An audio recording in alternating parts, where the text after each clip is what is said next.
have to forgive an old fool his artistic temperament. The birth is so close now. The labor pains can blur the judgment and drive the passions of even the finest spirits.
Find your path to Ryan is now clear. Tell us and say hello. Oh, yes, you may avail yourself on one of my lesser works as a token of our time together. If you had become my one and true disciple, you might have been worthy of seeing inside the box of my most private knowledge. But who knows if that one is not yet even born.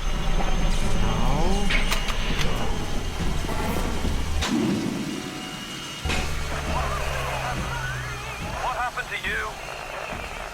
I've been trying to raise you for a dog's age. Never mind. Would you kindly leg it over to the spear and get on down to Hephaestus? It's time to settle up with Ryan. I don't know, Jim. Guess I just don't know how I feel about those little sisters. The smuggler is the friend of the parasite. It is your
Watch yourself. Ryan's stirring. We best keep to our knitting. It's time to either run the table or go home empty. Ryan's got the genetic key to Rapture. We get that from him and we get out of this hellhole. We don't, and you and I are ghosts. Now would you kindly head to Ryan's office and kill the son of a bitch? It's time to finish this.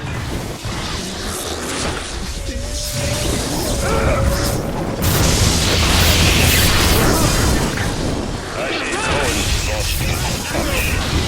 Well, first,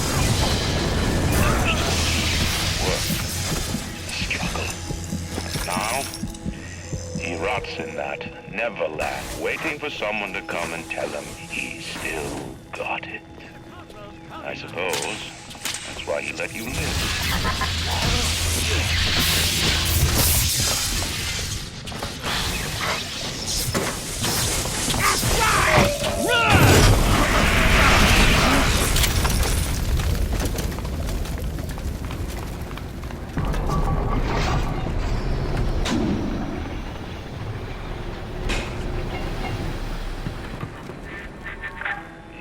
taste it, can't you? Andrew Ryan.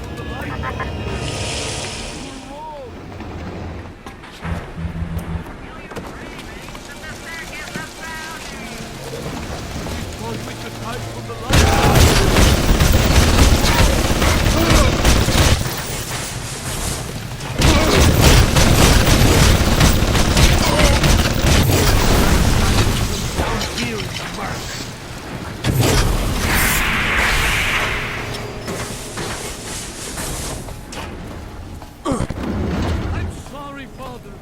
I'll do what you say. I'll do what you say.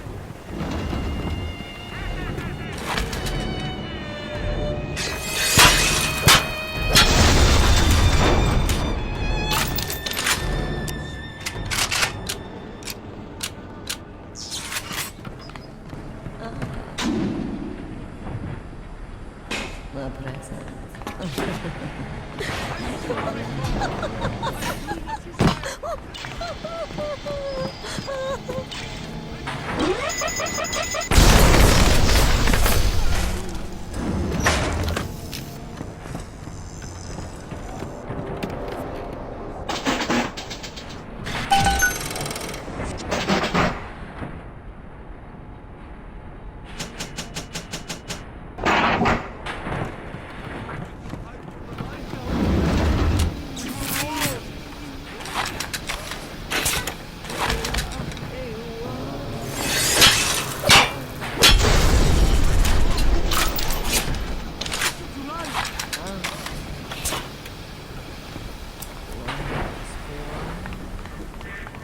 The worm looks up and sees the face of God.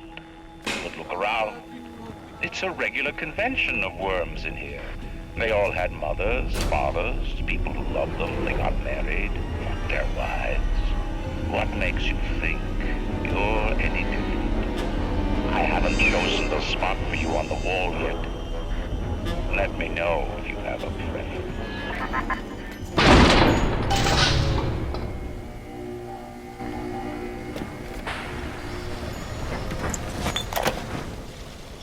Jungle style with that filthy ape for 3 weeks, but he finally spilled the beans on how to get to Andrew Ryan.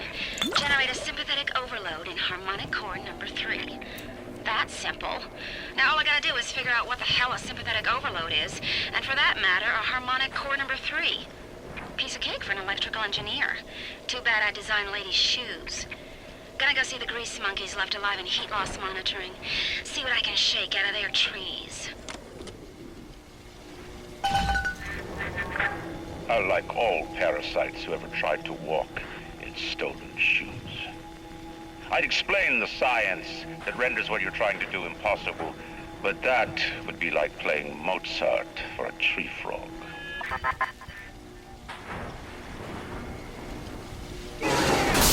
String him up like the others!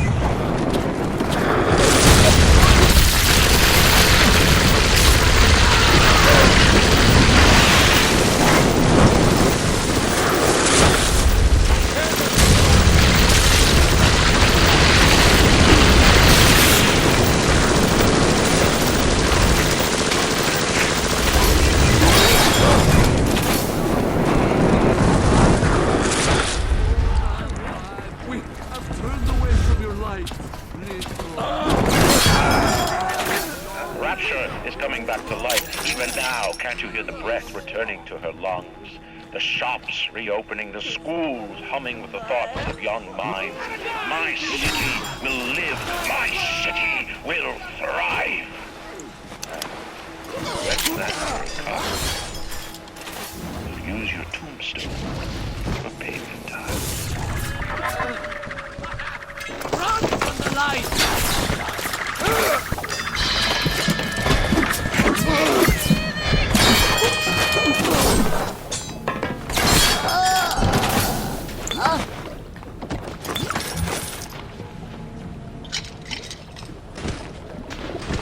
Ignore the lies of Atlas and his parasites. Rapture is on the rise. I'm sorry, Father. I'll do what you say. I'll do what you say. You're wrong.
Find a better hiding place, monster. I can see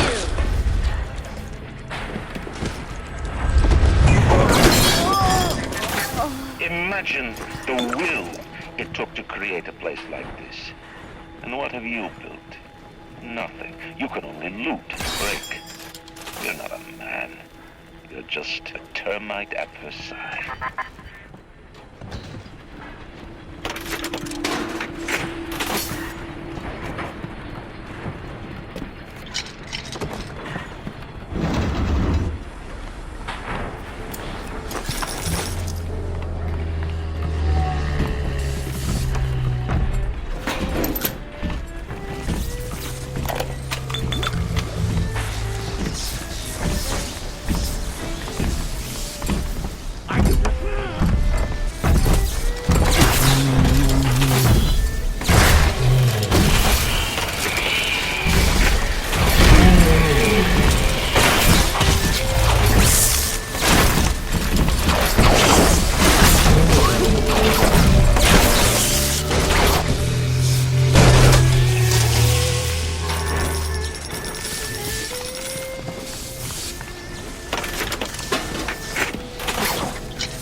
I didn't recognize the twist that come into the shop today. Stacked like Sally and dressed to the nines. She's played her cards pretty close to the vest, but you ain't gotta be no college job to see that she's into some bad china. She was asking about magnetic locks and some such. I played it coy, but she took wise. After she showed me round her backyard, I gave her directions to Keyboard's tool shop. Raptors go to hell, but sometimes the great chain still cuts you a break.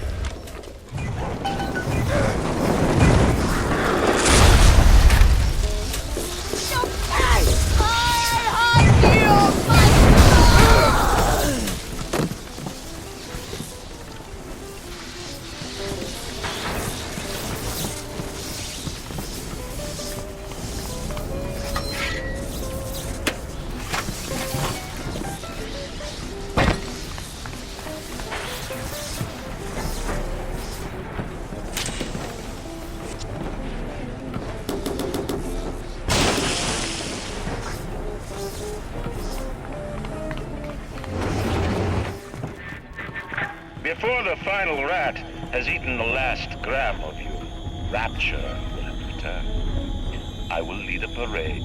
Who was that, they'll say, as they point to the sad shape hanging on my wall. Who was that?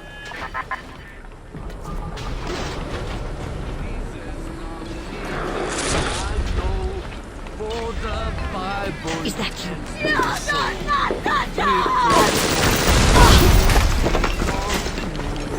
Say more than that.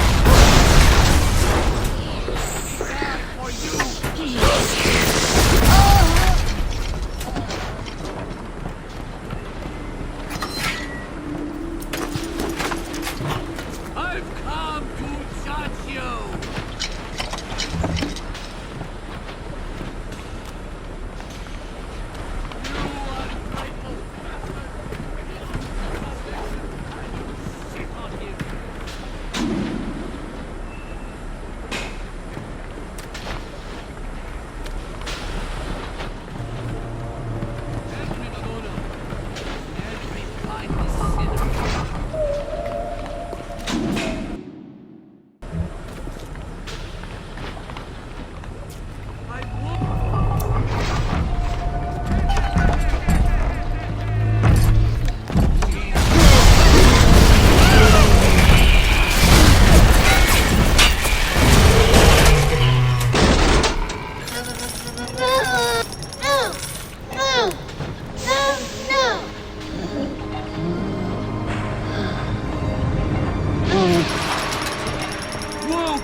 and done worse than stuff.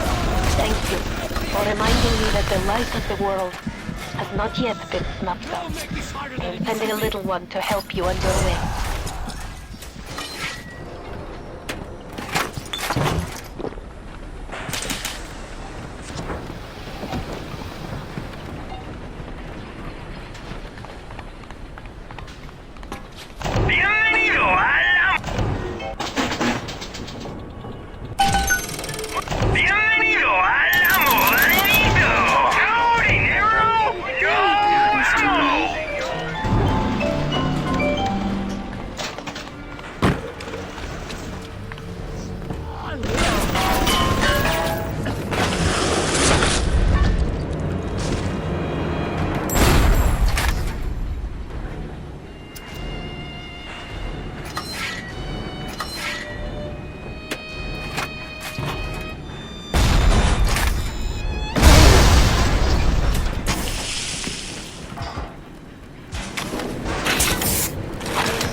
From the moment you boot up BioShock, you can feel the story grab hold of you. A plane crashes at sea, a mysterious lighthouse, a sprawling city beneath the ocean. Hooking the player from the first touch without overwhelming him with convoluted RPG mechanics was key to the success of the game and the skillful ramping up of BioShock's legendary gameplay.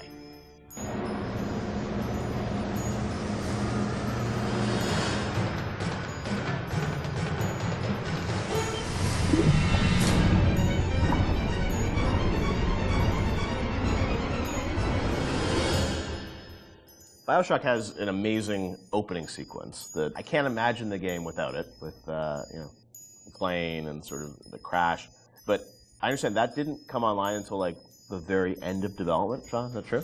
We had a couple of really depressing playtests. We had built all these systems. We thought we were doing a good job of like giving basically people a playground to play with and things to do. And when we had a playtest, we didn't realize how bad of a job we were doing in exposing those systems to the player, because we were so in these systems and in our own heads, we had no idea that we just weren't facing them towards the player at all.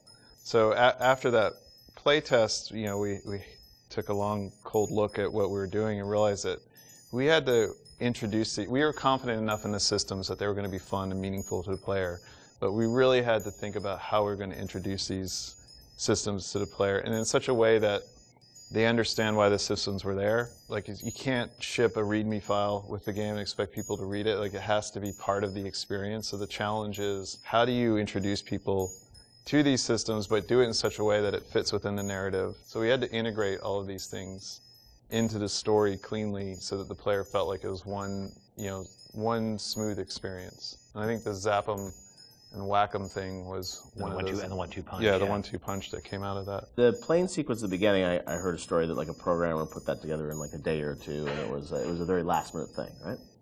So we had done a focus test, and we had it was one of the most depressing experiences in my life, because we were very close to being finished, and it was basically giving people what essentially became the demo, and people played it, and it was in Boston, and we were sort of behind these glass windows, all these sort of Boston guys, like, this is a wicked piece of shit. They hated it, and they were making fun of it, and they were saying, it's like watching some guys from Guys and Dolls beating each other up, and it's the stupidest thing they've ever seen. And we thought we were in pretty good shape at that point. And I remember the focus test guy was like sort of like a doctor giving me the bad news. Right. Sorry, Ken, you better get your affairs in order. Right. And we all came into work the next day, and we were like, what are we going to do? And we were all pretty depressed, but I think we started talking, and as we talked, we started thinking about, what are they saying to us? What are these people saying to us? We think there's something there. How are they missing it? And we decided that maybe they didn't understand who they were and who their role as a character, who their role in the world was, because the game at that point started with you in the ocean. Right. floating in the ocean after the plane crash. And the crash still was in the fiction, it just wouldn't show you it. just didn't see it, so you didn't have the voiceover saying, my parents always said I was going to do great things or whatever that. They didn't show the plane crash. We didn't establish a time period. Yeah. Because, you know, the plane is critical to establishing. You're smoking a cigarette. It's very 1960s looking. All that stuff was established. It wasn't established. So we decided we had no time and no money and so we sort of came up with a script. I wrote some lines, a line, I think. Nate, one of our artists, recorded the line. Steven and Sean and those guys got to work on building this very simple sequence, which was relatively simple sequence. And then the plane crash actually happens over the BioShock logo we already had. But we wrote a radio play behind that with, altitude of the crash. And that, I think, set the emotional, and the people screaming in terror on the plane crash, that set the emotional tenor much better and explained who the player was. And all of a sudden, we released, then I think the next real encounter we had was people playing the demo, public encounter, and all of a sudden it was a very different experience. No, I remember even back in the day, I think we did a thing on TV where you kind of talked about it, and it was like that night, and I remember that night, like, people on the forums were just like going nuts. And even though the game had a lot of press attention, when people finally got to play it and go through that sequence, I just remember there was this mass sort of excitement around it, and then the game shipped only a few weeks after that, right, or a month after that? A week later, or a few days later. It's amazing, like, now to hear that, like, literally like a month before the game came out, like the plane sequence came online or something. I mean, it was that late. Right? Well, we still had to go through certification and all that. So it's like within. It wasn't far. It wasn't far. It was really last minute, and it was one of those things where like you really shouldn't be putting in content that late. Yeah. But we felt it. We were so close to having something good that we just rolled the dice on it, and we worked really hard on it. Like we worked really hard. I remember how much time I spent on just that recorded of altitude. I can still hear the different version of that in my head. There's been so much time on that stuff, and these guys were working on getting the animations right and the scene was shot in engine, but we decided to pre-render it so that we had to do less QA on it. Right. It wasn't going to be some like weird streaming error or crash error. Wow. It was just like, we're just going to show the video, And it's interesting because once you start in the ocean, we had this experience of testing a lot with the water effects and how beautiful Steven's water effects were. People didn't realize they were out of a cutscene at that point. And so they would just sit there and stare, and then they pick up the controller. And they pick up the controller, and all of a sudden they realize they were controlling things. But that, as Sean said, that part of the plane is not actually interactive. It was done in the engine, but we just filmed it. Now, as people were playing through the game and you were testing it, I'm sure there was debate about, when would you introduce these plasmids, what would the ramp be? Did that change at all, sort of as you got towards the end of development, about like, oh, we're going to give people the gun at this point, or it's like we're going to trigger these plasmids at this point? Like, how did that work? So, like, we moved guns around. Like, for instance, there was a big debate about, originally you found a gun in the lighthouse, a pistol in the lighthouse. Oh, the very right beginning. there, And because it's a shooter, right? Like, what the hell? And we had a lot of debates about it, and I feel that it was important that we didn't do that, because the fact that you sort of go through a lot of the experience without having the distraction of a gun is important to getting you immersed in the world. Because when you have all you have is a hammer, everything looks like a nail, right? But you don't have the hammer, so you just sort of had to take in the world and have that feeling of fear. I remember when I played Unreal for the first time, where it's like you're trapped and there's a monster and you can't do it, and the lights go out. It's like that's the moment with the splicer where you're like, I want to do something but I can't, and that evokes an emotion.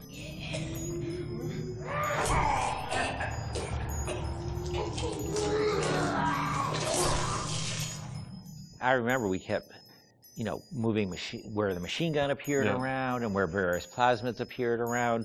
It was a real, it's a real fine-tuning process. Yeah, and it gave us an opportunity, like especially with the shotgun, to really present the weapons, like put some space between them. It's a moment when you finally. Yeah, I think we get the shotgun Paul sequence. Paul Hellquist was he put the sequence together for the when you see the shotgun laying in the pool of light. Like every game developer knows what that means. You know the minute you pick that thing up, something's going to happen. But it was still a very effective way, as I'm remembering it, oh look, I've been waiting for this thing, I'm going to pick it up, and now you have an immediate opportunity to use it. But